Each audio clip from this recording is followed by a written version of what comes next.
I have a bowler hat. I should have brought that anyway.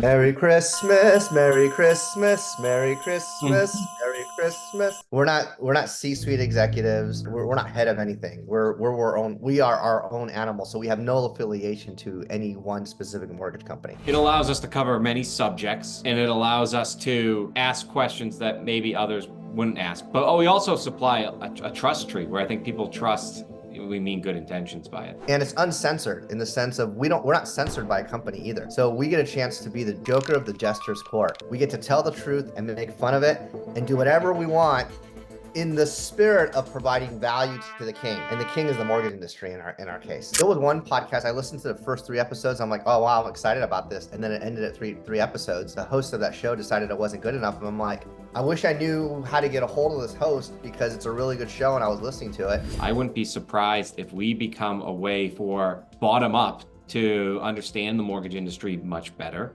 Just like a phone call, I mean, you don't have to be dressed, right? Jump up on the audio. Probably not going to live with you very often. It's one place where you don't have to stay up. You can ask a quick question. There is a format behind it. It's not awkward. And I hope consumers of really any part of the home process do come up and ask questions. And maybe we get to the point where we replay the question and answer it better on a show with a short guest, in these spurts we're doing.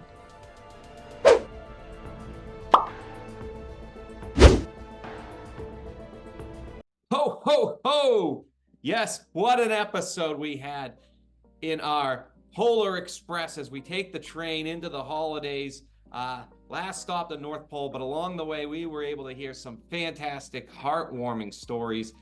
Not forced, came about. I was going through my LinkedIn feed and I saw Russell talk about, as a mortgage executive, grabbing the bell of the Salvation Army and doing it for an hour, and what that experience was like. And I don't want to spoil it too much, but what did you think, Michael? I know one of them was don't judge a book by its cover.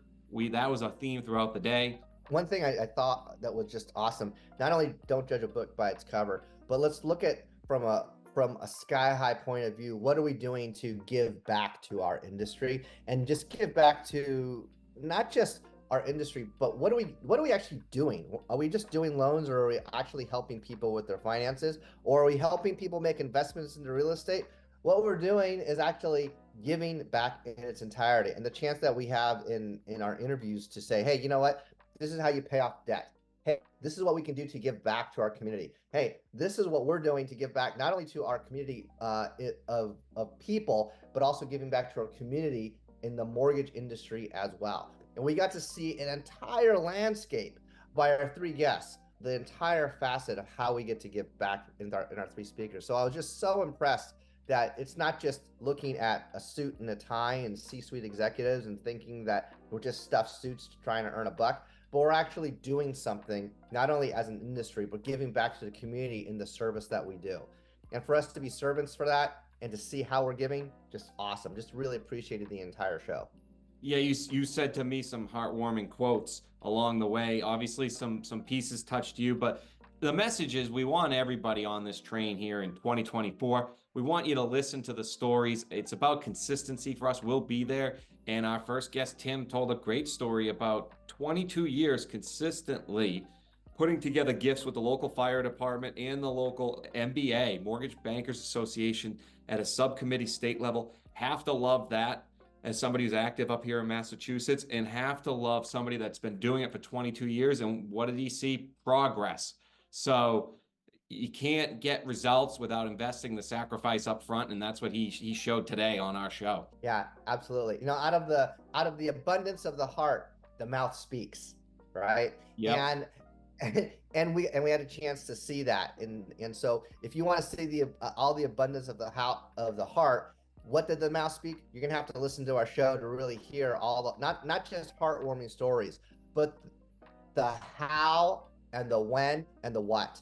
And I think that's real key, is it's not just lip service, but what is it they are actually doing? How did they get to that point? And if there's something to even replicate from that, then you can listen and find out how they did it, so you can also give in that same way. So watch our show today. Make sure you give it a like and a subscribe. We need those subscribes. Fa la la la la la la la la. And on that note, the 12 Days of Christmas brought to you by the Mortgage Collaborative. Listen in and find out how you will get access to 2 episodes not available to the public that were real winners. Take us into the holiday season here, Michael, and then we'll get to the show. I have no idea what you meant. I don't know either.